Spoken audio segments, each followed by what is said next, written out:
Hello traders, you are welcome to this video and I especially welcome you back to the Forex Geek channel.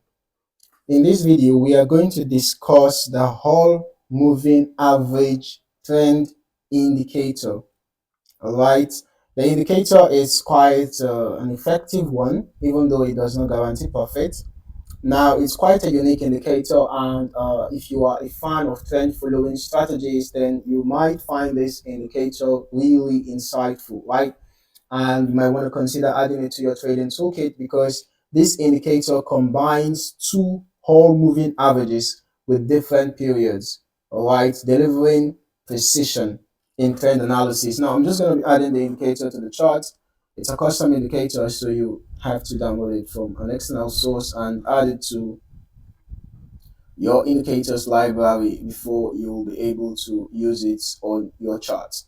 Right, so this is the whole moving average trend indicator. Right, as we can see, the indicator uses arrows, right, to give precise buy and sell entry points. Now, the indicator also displays those arrows on the indicator window, or rather in the indicator window. It shows it on the chart, the candlestick chart, and still gives the signals in the indicator window alongside some dots, right, as we can see clearly here, right? Now, one of the things you should take note of is that the dots below, right, as you can see, whenever we have a prevailing trend, we're just going to point that out real quick. Whenever we have a prevailing trend, the dots below maintains the color in the direction of the trend. Can we see that throughout this point we had a blue color? All right, this one changes. This one shows pullbacks. Right, the dots above show both impulse move and corrective moves. Right, as we can see here, when we had an impulse buy move, it was blue. When we had a pullback, it changed to red, and then at the impulse move, it changed back to blue, and all of that. Right, so the dots above shows both impulse move and corrective moves. If you are a scalper, you might pay attention to these dots above, right? But if you are more of a swing trader or a day trader that holds trade, for long, you might consider focusing only on these dots below. And to get precise entry and exit points, you can then focus on the arrows in addition to the dots below. Now, as we can see, when we are in a buy trend, the dots remained blue throughout, not minding the pullbacks because the trend was a buy trend. And then when we had a breakout in the downward direction and we had a sell trend, you can see that the dots remained red throughout. All right, it remained red throughout, showing that this is actually a sell trend. Whereas the dots above, we are giving signs of pullback. When we had a pullback here, you can see that there was a change in color from red to blue, and then here again there was a change in color from red to blue, showing pullbacks. Now, as for the arrows themselves, they give precise entry points. Okay, so whenever you have a buy trend, whether it's a buy trend or a sell trend, basically whether you are trading in the direction of the trend or trading against the trend, whether it's a counter trend strategy or a trend following strategy that you are making use of, whenever the blue arrow appears below the candlesticks, it gives a precise entry point for a buy trade, right? So whenever you have the appearance of that blue arrow, you can go ahead and enter a buy trade, all right, after getting your confirmation, of course. So one of the ways you can look out for confirmations is the formation of a bullish candlestick pattern, which we can see happen here. We had a bullish engulfing.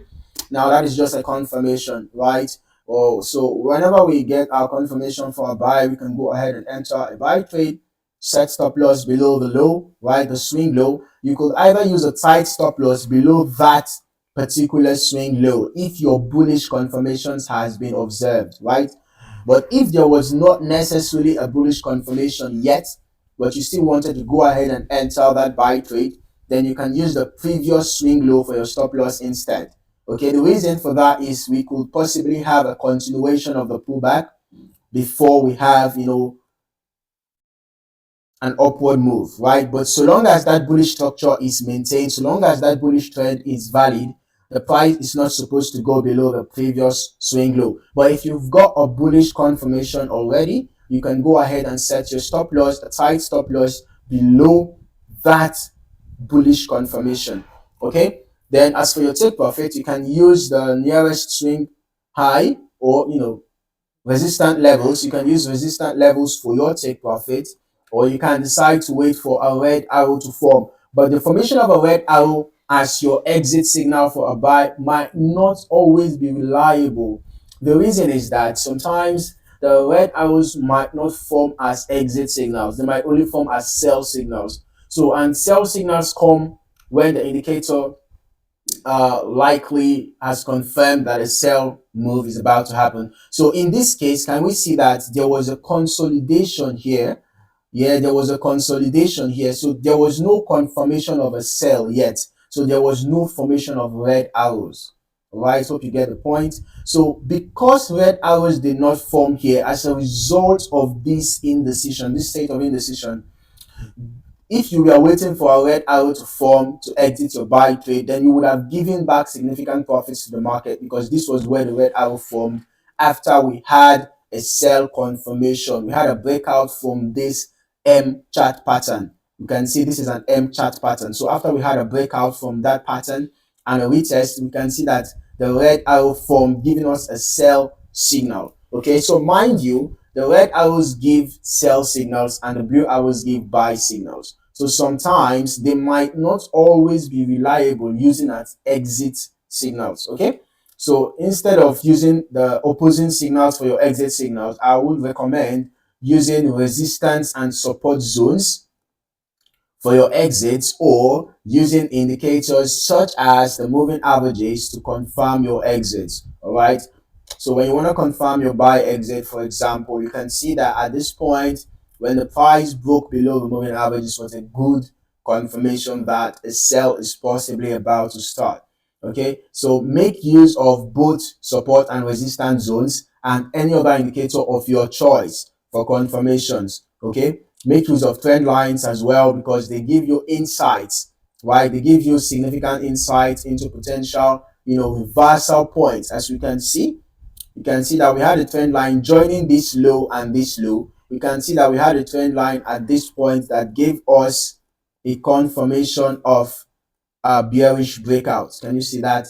At this point, we had a trend line. I joined this low and this low, and we had a trend line that gave us a confirmation of a bearish breakout about this point.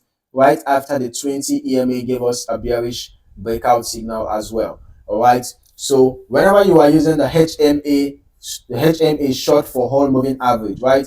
Whenever you are using the HMA trend indicator to locate buy and sell signals, watch out for the dots below that shows us the prevailing trend, and then you can also watch out for the dots above if you are a scalper, to show us both the impulse moves and the corrective moves, right? And then for precise entries, then you can look out for the arrows. Okay, so that is it for this video. I hope you found this video insightful. Kindly like and subscribe for more trading insights, and don't forget to hit the notification bell so that you don't miss out on more trading videos like this. In the meantime, thank you for watching and happy trading. I hope to see you in the next video.